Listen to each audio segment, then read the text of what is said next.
Hello, hello, hello. It's Riley again. And yeah, I apologize for my background.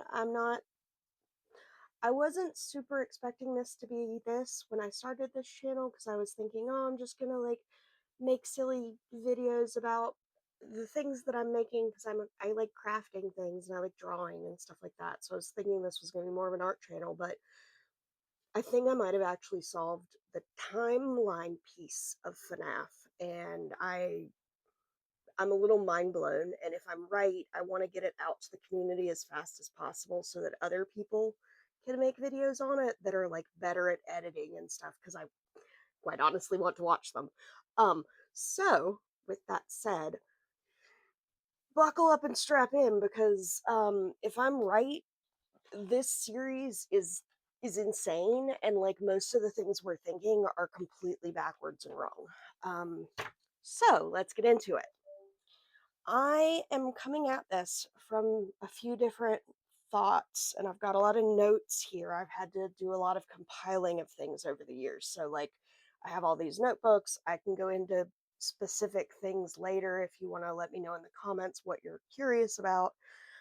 But effectively, the first thing that I noticed when I was reading slash playing slash watching slash everything is that the 7-digit names in this series seem to be like robot kids. They seem to be like completed kids. And 7 immediately then made me think because Scott has a lot of biblical references in these, that immediately jumped me into okay, 7 heaven, like that's like a, a Bible number kind of thing. So then I started looking through like what other characters, and I think the computer is using the number of letters in a person's name to designate whether they die, whether they become an administrator. Like, I think the 7 letters might be like administrators. Like, we have Charlie, we have Eleanor, we have Renelle, we've got Vanessa, like Gregory, Garrett, Andrew, or Andrew's a 6 letter. Leave Andrew out of this right now. He's one of the beast numbers. Okay. Um, so simply doing that, I immediately was starting to notice that like a lot of the characters with specific digits are dying in similar ways, or they're dying to the same robots. Okay. That's one thing that I've noticed. Another thing that I've noticed is that, well, there's biblical parallels. There's a ton of biblical parallels in these, and I'm going to try to be quick because I'm on my lunch period. Um, the main one that I noticed, like the biggest one, is the 1:35 a.m. And I think the reason that that is important is that it is giving us a 42-month time period. Okay, let me break that down. So 1:35 a.m. I think is referring to Revelations 13:5, talking about this is the Bible passage in the King James version of the Bible that talks about um, the beast rising from the sea, the dragon, the dead head, the bare feet, Bear, not Bare, and more specifically, a 42-month time frame that the beast will walk the earth. That's 3.5 years, and I think that the system is registering. I don't know why it is, but that's the time frame that each franchise is open before it eventually burns. That's where I'm thinking here. Okay, so that's one. That's two. Those are two things going into this. Another thing going into this franchise is not about, it's not about Chuck E. Cheese's. It's about Disney, like down to Disney being founded by Disney. Like, it started with Disney and Ub Iwerks. Ub Iwerks went on to create like the Merry Melodies, and helped create the Silly Symphonies with Disney. Then Disney ended up going and finishing the thing with his brother, and then made it be his own name instead of just his. The trash cans, I've talked about this. I don't really need to go into all this. Y'all can look that up. It is just flat out. It's a reference to Disney. Like, even Into the Pit, like Disney's very first story that he ever did was so he the first one that he did with Ube Iwerks was an Alice in Wonderland one that was a mix of, it was effectively like what the computer might think is like an AR kind of thing, because it was a mix of real life element. It was a real life girl with cartoon graphics. Think like Who Framed Roger Rabbit kind of style thing. Disney also completely pioneered like all of the sound, like pretty much anything that you can think of that has to do with sound technology in movies. Disney patented that. Disney effectively created Foley. They created like the live, they created post production. Like pre that it was just all like live dubbing. Like it, they created the cartoon the way we think of it, and a lot of things with that had to do with the sound and the vocals. I think the mimic. Okay, so we've got those parallels. We have a, and this is even down to the Sensational Six, y'all. Like in in Disney, there is a lineup of characters that are called the Sensational Six, and it is the classic roster of characters. So it would have originally, like, it was originally Mickey and Minnie and Pluto, but Mickey had a different name. So Fred Bear was probably initially going to be called Ned Bear, and then it switched to Freddie. Um, Originally, there was in, so I think for this, there would have originally been the cast that we saw from Secret of the Mimic, but then they got switched out. So there can always be only 6 characters at a location, because it's modeled after Disney. And that's part of the reason why, that's why Glamrock Bonnie and Montgomery Gator are fighting, is because they both occupy the let's rock slash let's jam. If you look at all the poster files, the posters are how you can tell where the Endo's personalities come from. Um, so they occupy the same spot in the lineup. So there can only ever be one at a building at a time based on the machine's internal logic. Um, oh my gosh, I'm like legitimately losing my mind. Like I'm shocked at the things that I've found out. Scott is lying to us. Everything in this franchise is connected, okay? Let me like kind of break down the order of events of what I'm thinking happened. Okay. And I'm sorry, like I have a ton of pages. I've been trying to compile like lists of literally like everything. So I've been having to use aggregators to like get everything, because I'm just a person sitting in my room on my lunch break trying to do this kind of stuff. Don't have the resources to do it myself, but I've like loved this franchise for years, so I have a lot of knowledge, I guess, that I can. Anyway, okay. So what I think happened is there are 2 main places in, if you're going from the books to the games to the movies and everything, there are 2 distinct overlaps that cannot happen. There's 2 lies that we have to cover up. One is Fiona Marie's death. In the books, she died in childbirth. In the games, she died at Fallfast. Okay, that's one. The second is that there are 2 pizzaplexes. One pizzaplex was around directly after Secret of the Mimic. Another pizzaplex was around in the future. There's 2 that we have to deal with, and we can kind of see that in the Tales from the Pizzaplex books. Some of the stories seem like they're in like a distant future, and some of them seem like they're more like down to earth, realistic. There's a reason for that. There are 2 distinct pizzaplexes. One of them is the one that was built around the location that the Charlie 3 robot was walking through. That is a pizzaplex. That was not a mall. That is the pizzaplex that we see the green-eared killer stuff in. The in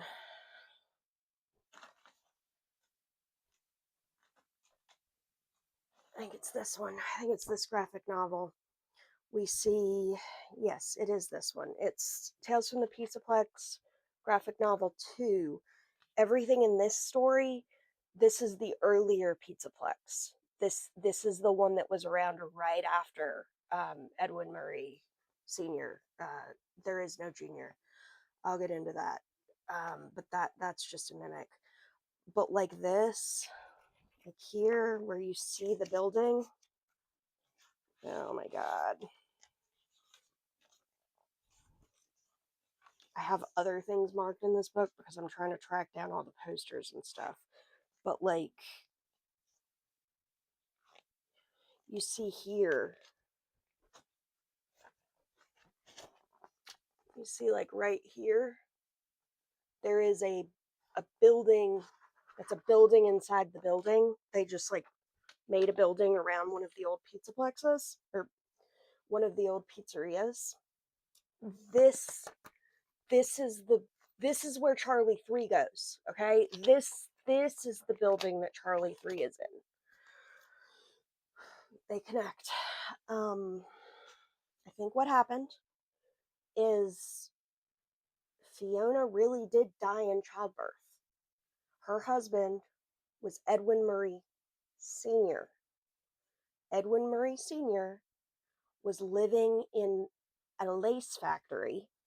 He cried all of his tears, all of the tears of remnant of his wife, all of the memories went into the lace.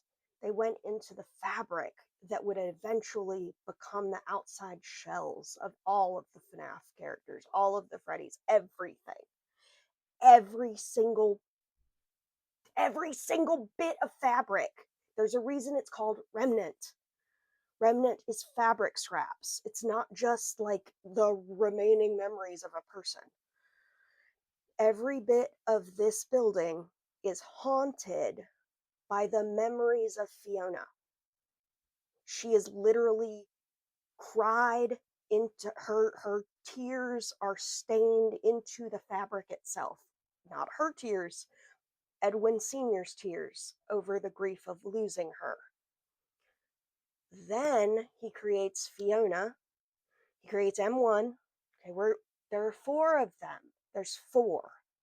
He creates M1, Fiona, to look over his son, to watch after his son David. We see this in the thing. Then when David dies, so before David dies, I think what happens is because there's an error somewhere, okay? Because she can't both die at Fall Fest and in childbirth, obviously. But I think the Fiona that died in Fall Fest was already a robot. That was already, we see a scoop. There's already a scooper in there. Like they're scooping already, way earlier in the timeline than we ever thought. This begins with scooping. So I think Fall Fest happened. I'm kind of like, we haven't seen that yet. I think we're going to see that in a future game because I think the games might be going, I think we're playing in reverse chronological order to the events that actually happen in the buildings that we're in. But like we're seeing it from a system administrator kind of like we are part, like the building itself has so much tech in it now that the computers are able to overlay things. And that's why the child's drawings make the robots go and attack Afton. He's not lying when he says, I'm one of them. He already is scooped and is a mimic. But then when Abby goes and corrects the child drawings, those act like directives onto the mainframe, telling the mainframe to update its parameters. So now the robots are supposed to be attacking him. Because I think what the robots are doing is they're seeing the posters and then they're mimicking the posters. And this is my like the like I was already thinking this, but like this really solidified it. This is the picture of when Abby is looking with Golden Freddy at the Pizzaplex, or God, I keep saying Pizzaplex. I'm sorry. The FNaF 1 location. This is what they see. Note the R is out. The hat appears to be gone because the background is black because it's night, it's dark. Um, and then this is what the system is now creating as a logo, as a thing. Like this is now an in-universe marketing material.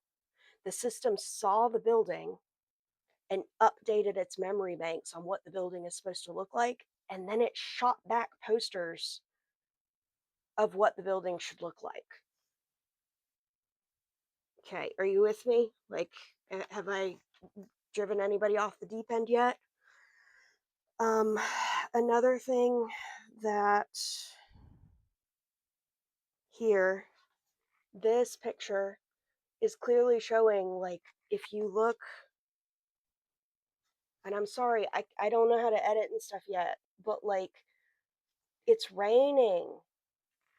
It's raining. It's raining and there's no Freddy sign yet. This is before, this is like earlier in the timeline, I think. Like, and they're outside while it's raining. So I don't think these, I think these are Murray's original creations because they stood up much better to rain resistance. Okay, so so I think Edwin Murray Sr. created Fiona to watch after David. Fiona then goes to, so she's already a robot, and then she goes to Fall Fest because her programming tells her that she needs to watch out for company assets. She has like two directives. Like she has the directive to be a mom and she has the directive to like help him manage the company, kind of, because at this point she is also within the system.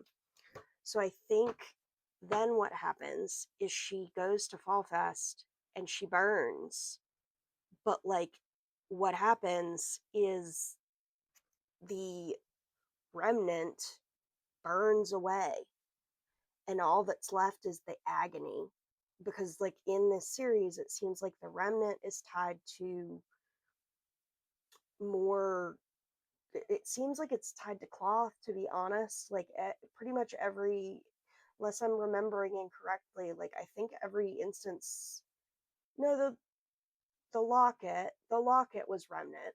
So remnant can be a metal too. Okay, I take that back. But I think effectively like a lot of the remnant was gone. A lot of the Fiona, the like the mask of Fiona was degraded away more, and then you're just left with like the molten agony and the remnant that's left within the actual endoskeleton.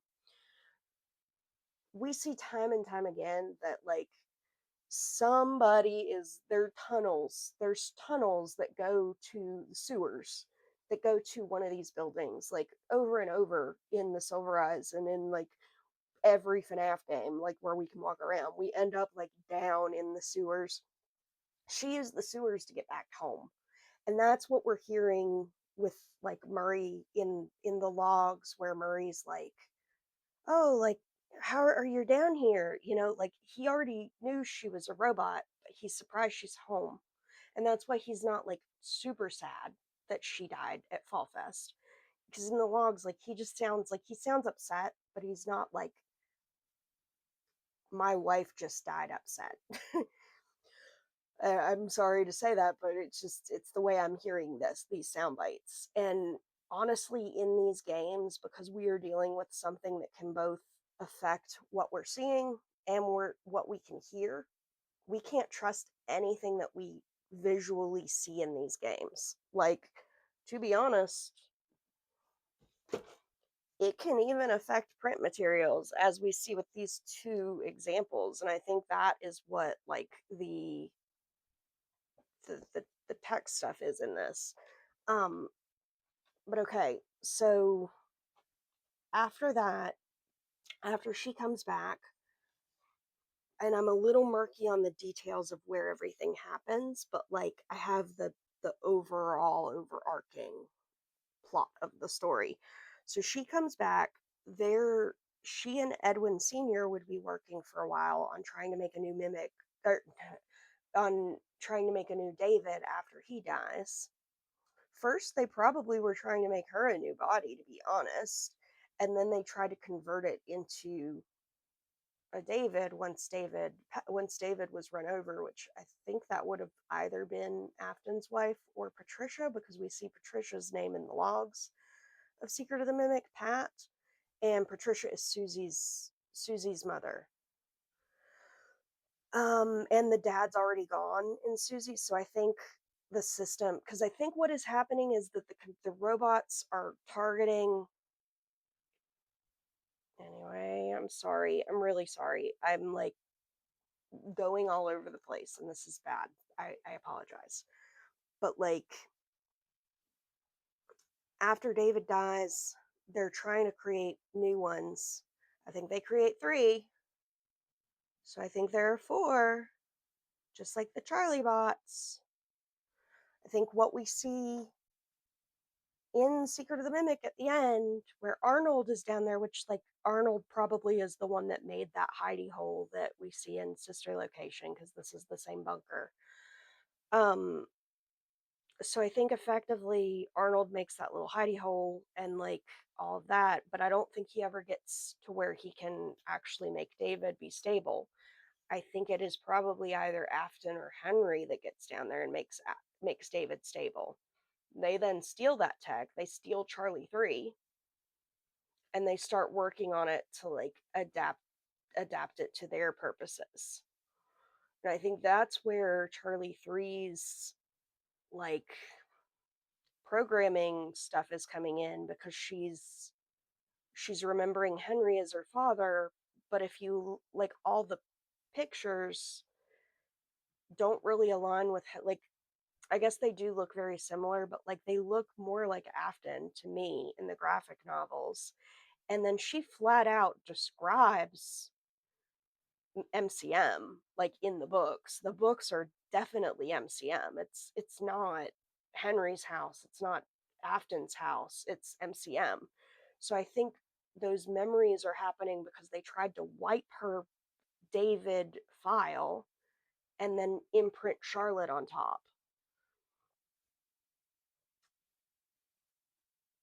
At some point, the robots realized, and I don't know how far in the timeline this would have been, okay? I don't have the exact things.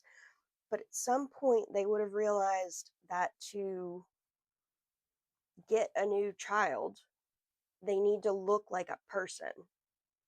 Because Fiona always wants a mother, or Fiona always wants to be a mother.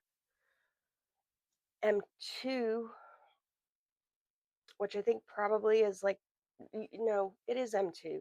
It's just that M4 was made by M2. So M2 is another rage bot, just like M4.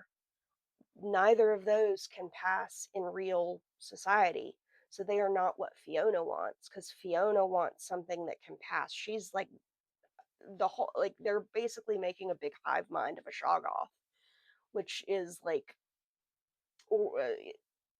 and even like a Shoggoth is like perfect, because my husband was telling me the other night, like, with, because a Shoggoth is also can also be called a golem, or golem, and you to put orders in a golem's mouth, or to put orders into a golem, you put something in its mouth.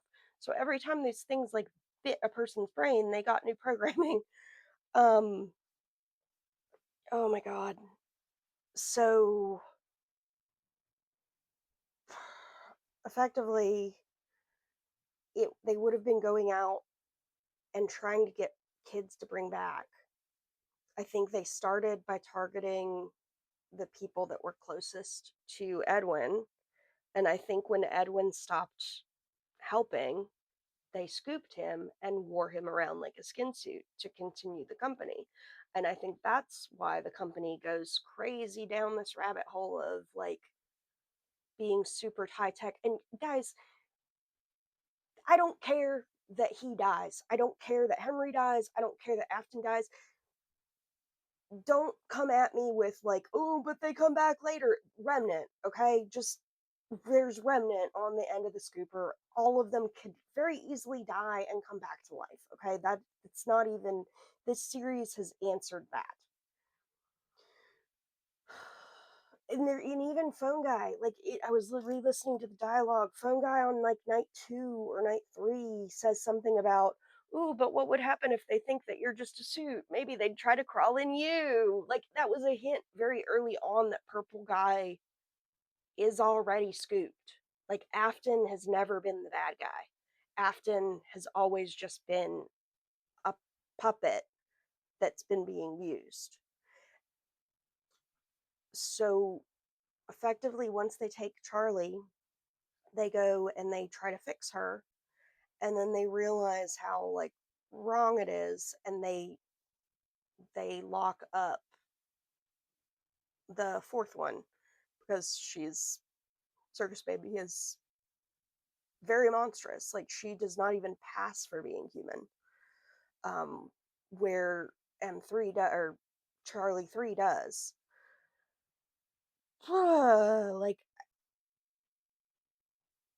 then everything in the Silver Eyes would happen where the mimic would have been using, so M2 would have been wearing Afton effectively, but I think it did more than just Afton because we see Susie's dad is also gone. Like that's why all these dads and stuff are like moms and dads are gone in the series, is because one or the other of the robots has taken control of them. And this is the singularity. Like this entire story is effectively detailing the singularity where robots have now taken control, and AI, as hyper intelligent AI, is just running tests over and over, like Stinger's moot. Now I'm thinking that is meaning that it completed the program. Like it basically was using Jeremy as a testing ground to see. And then it's like, no, even like if Larson gets done, even if Larson and the Stitch Wraith get done with what they're doing, the singers are going to be moot. We're still going to be able to continue with our core directive, which is have kid, have family. Like that's what the Celebrate poster is. That's the core family. Um, they want to have a core family, and like you can literally track all of the movements of the different endos with the posters based on the name that the poster is. So like feed or eat, those directives are always going to be like a directive to go and take a child and try to feed it. Like Bonnie is biting, he's eating cats because they've learned that ingesting, they have such a high energy requirement that they've learned that incorporating any type of agony into their endoskeleton will extend their life and thus their ability to complete their goals.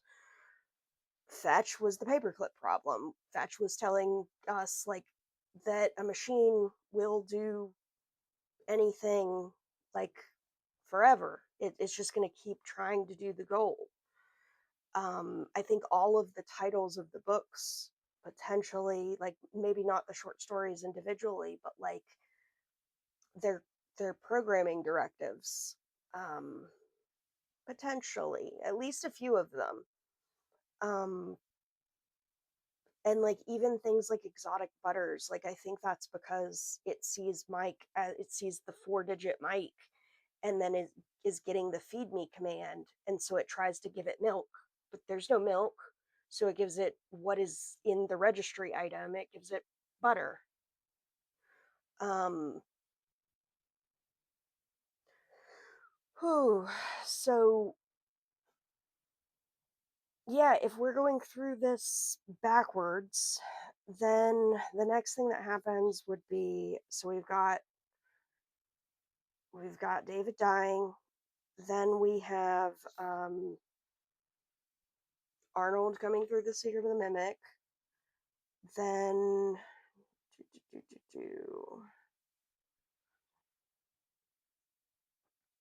yeah, and like I mean, I've just got like a bunch of I I guess I will need to do like a big thing, but like effectively, like, using this, you can track everything. Like, after the events of the Silver Eyes, like, or so after, if we're cataloging the order of events after the Twisted Ones, the M2 endoskeleton left Afton, and it's gone again, and that's why he's all like decrepit and dying, and he's left with Charlie 4, but he doesn't need Charlie 4, he needs Charlie 3, because Charlie 3 is the one that can like fit in and actually be a person. um and then like the thing that the Princess Quest mini game, like that wasn't them trying to defeat like nothing is like them trying to defeat Afton. Like the big amalgamation thing, that's just like the hive mind of the server. Everybody's like, oh, it's Afton. It's not. It's the Shoggoth. It's Fiona.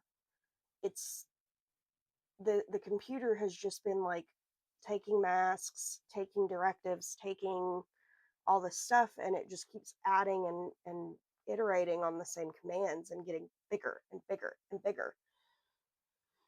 And we could have very easily, if this was a machine, like we saw down in the Seer of the Mimic, like he's down there like making all of these creatures, like saying creatures, but he's making all these other robots.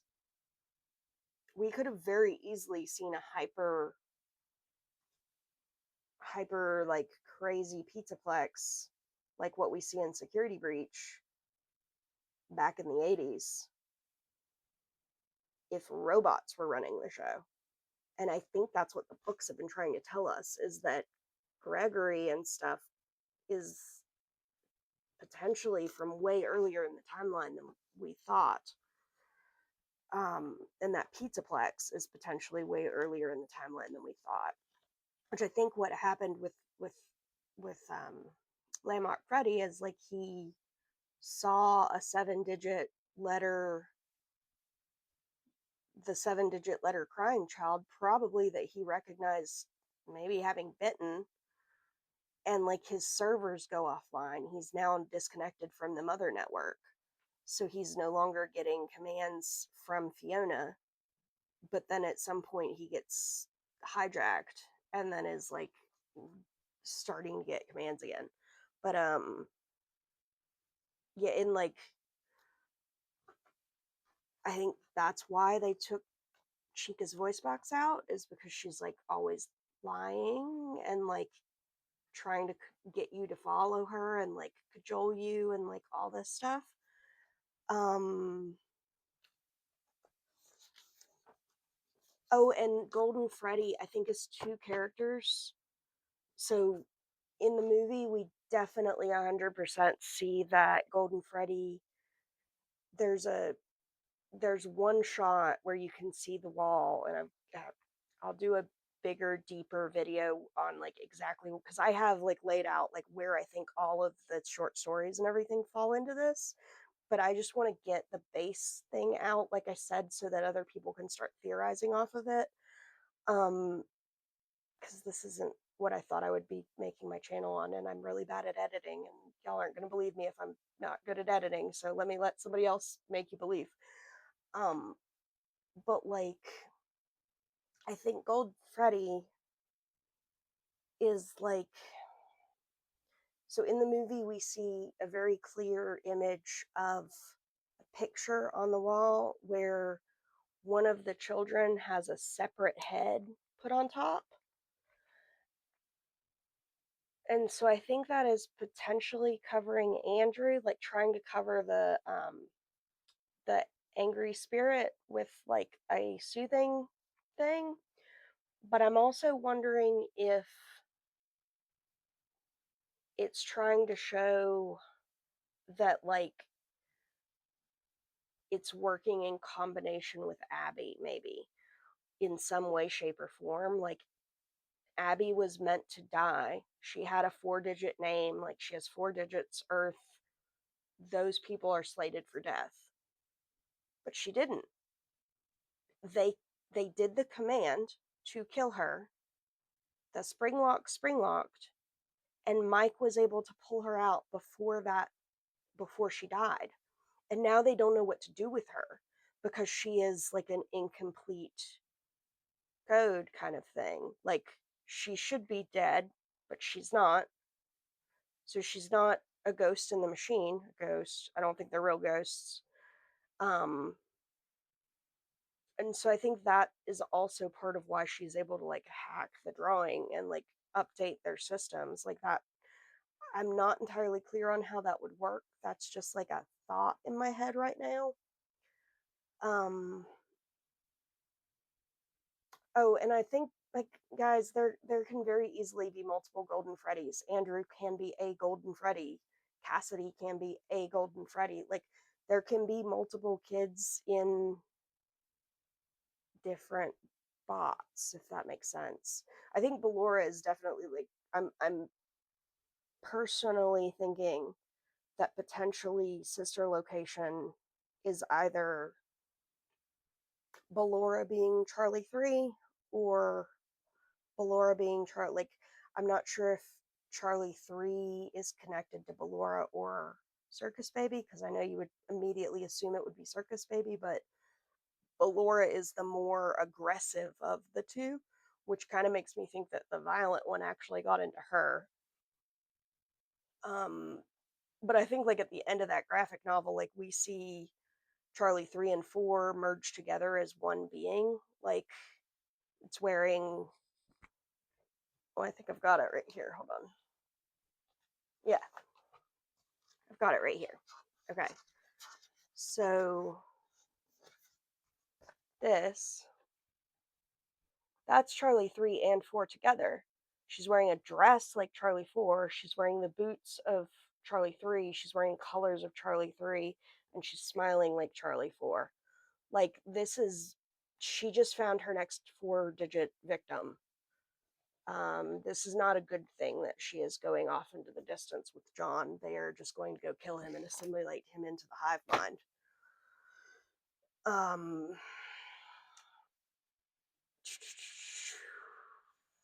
what else? Oh, and that's like why they're doing all of the like Phasgu. That's why Phasgu is terrifying.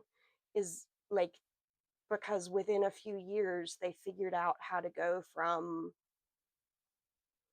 having to siphon off human organs into this like puddle of gravy and then it being able to like amalgamate itself into a thing. They went from that to just being able to self-replicate full human clones in like just a few years, and that is horrifying. And it's really scary to me, like when you think about the story of the puppet carver. Like they're effectively like taking people and becoming them, and then nobody's the wiser, or the people around are happier that the real human is gone and that they've been replaced by a machine. And that is like the real tragedy of Freddy's, in my opinion.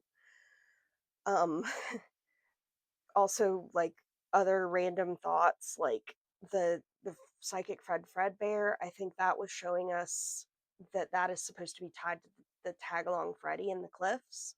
Um, in the cliffs, like the dad throws the stuffed animal off the cliff, and right from that direction is where where he hears his kid say, "Help me, Daddy, help me," and then like the ending of that story is, "I love you, Daddy," and throughout the entire story, the kid never says the L. He never goes la la la la la. So I'm thinking that that is showing us that the tag along Freddies are replacing the kids. And so I think that's what happened with the crying child. The crying child might just be walking around somewhere still fully alive, because we didn't see him die. The we just heard a that beep happens when you're pulled off. It doesn't happen just when you die. It's just when a heartbeat is no longer being monitored. So yeah, that could have happened. Don't like that. Um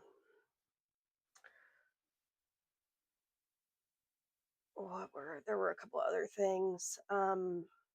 But I think like those tie back to the dolls that we see. Like we see the Simon doll, we see the Theodore doll, which like think about Charlie 3's like backstory and like all the things that she's got. Like they just are MCM things. Like she is remembering Edwin's house. Like she is from much earlier in the time frame than and she comes out of a closet. She she like she remembers being taken from a closet. That's what her memory is she was stolen from a closet. And like throughout everything they keep talking about how Afton has dead eyes. He has dead eyes because he's dead. He's a corpse. And they keep talking about in the movie novels how like Raglan stinks because he's a corpse.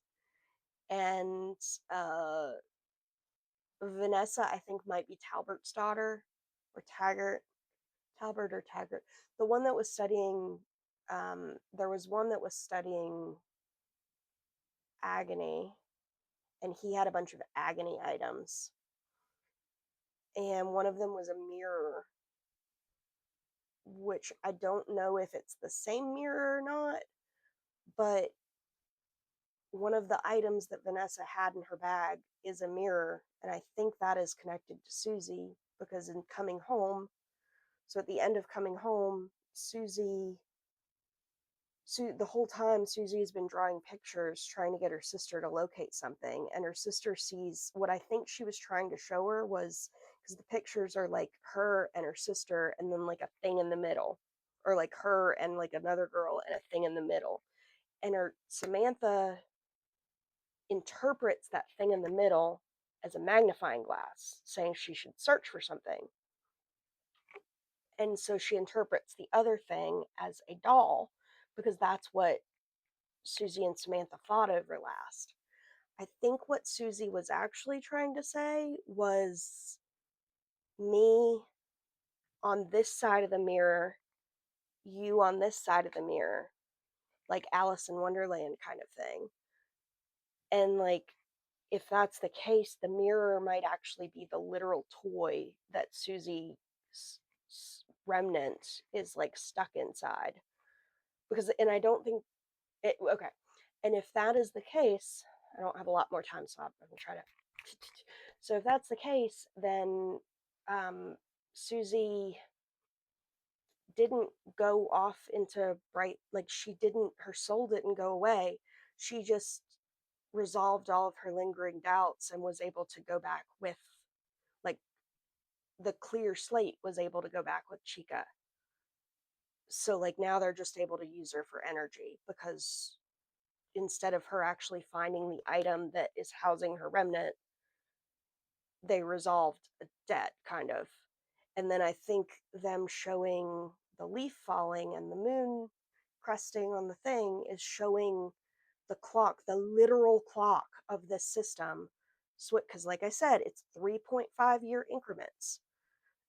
I think the clock switched from fall into winter with that last leaf. That's what that I think was trying to symbolize. And that ended a harvest cycle. So then the robots are no longer going to be hunting kids right now. So Samantha is safe. Plus Samantha like has the wrong number of letters for them to actually go after her. Same with Patricia. Okay. And that's what I'm doing a cross reference on literally all the characters at this right now, and like there's so many because I think that potentially the Fanverse initiative might even be part of this because like in the original Disney stuff, um I think that's where Tiger Rock and Montgomery Gator went, like because I think Tiger Rock is effectively Oswald the Rabbit, where he's able to come back into the catalog because the parent company has lost rights. Like Universal is the one that owned rights to Oswald the Lucky Rabbit, and it took like 30 years for them to be able to get for Disney to be able to get the rights back. And I think that is what happened with Tiger Rock. Tiger Rock potentially ended up with a separate company. Um, And that's why he's not in the Sensational Six. But that's why Candy Cat exists, because I think Tiger Rock might have gone over to Candy Cat, but then like the ears for the Freddy doll, the original Freddy, are still cat ears. Just look at them; they are. What else? I don't have a lot of time. Tag along Freddy's. MCI versus DCI. Based on this, the reason for the MCI versus the DCI would be that the DCI, or it's the Dead Kids incident, because they all died and the robots didn't know yet not to hide the bodies, because they didn't know that the humans would come in and be like, oh my god! Surprise protocol. I think that was Jackie with the surprise protocol. I think at Fall Fest, Jackie came out and killed a bunch of kids potentially. Um, I guess we have the party rooms, but like Jackie definitely is already haunted. I'll get into it in the later video. Um, but like, so that's the DCI, would be when the robots didn't know enough to clean up after themselves. Every other incident has been an MCI because the kids go missing, but they come home. It's not them, but they come home. Nobody knows the difference because nobody pays attention to their kids in this series. Meta commentary on society. Good job, Scott. You were right on with that one. And what else? I think this like literally clears up the biggest hurdles of the series, if I'm correct in these. Um, because like effectively like all of the things that we're seeing in the short stories would be happening concurrently and in the dead spaces between the 3.5 year windows where building, like, I think they learned from Fall Fest that like, oh, we're in operation for 3.5 years and then it burns, like, and they're just doing that over and over. Like, Scrap Baby looks like a seamstress because she's one of the original, because she's literally coming straight from Murray's Costume Manor to go to the building where Henry like ends up burning them. Um, and she gives herself a big scissor arm, and she's wearing Chica's roller skates, and she's wearing a crown, and like it's made of pins, and like she just looks like a seamstress. She just, to me, she looks like she is a seamstress. Um, Ennard would be the M2 Endo that is leaving Afton and going back to the bunker. It's going back home to where it lives. Um, they're not really evil. They just are to us because we don't want to be hollowed out and worn like a skin suit. Um, and like, that's why a lot of the things don't make sense, is because it's not people that are doing it. They're not motivated by anything. They're just running on programming. There have been a few times in the short stories that we can see switches. So I think one of them was the like, and everything, like they say over and over that everything in network like is connected through Wi-Fi and stuff. So that's why like Gregory could not let Cassie come back up, because if Cassie comes back up, she's got on the Wi-Fi Vanny mask, like she's just, the infection's back out in the world. They've quarantined the leak right now. Um, and let's see what else. I think that might be most of everything. I know that I have like other things that I can talk on because I have like books and books and books of like, I've literally like, I've filled up more of these than like I care to admit, to be honest, on Freddy's lore. Um, Scott, if you happen to see this and I'm right, like, you are, you're jumping up like my list of favorite authors. I didn't think anybody could top Stephen King, but like I'm not gonna lie, like if this entire series really is connected and you've had all of this planned out and like it is one huge meta ARG, like I tip my hat to you, as Nightmare did. Not in a threatening way though, not like Nightmare did saying, "Oh, I'm taking off the corporate facade and now I can come kill you." In a good way. Um, because this series is awesome. And yeah, so that is my like rambly thing on FNaF. Let me know in the comments how crazy I am.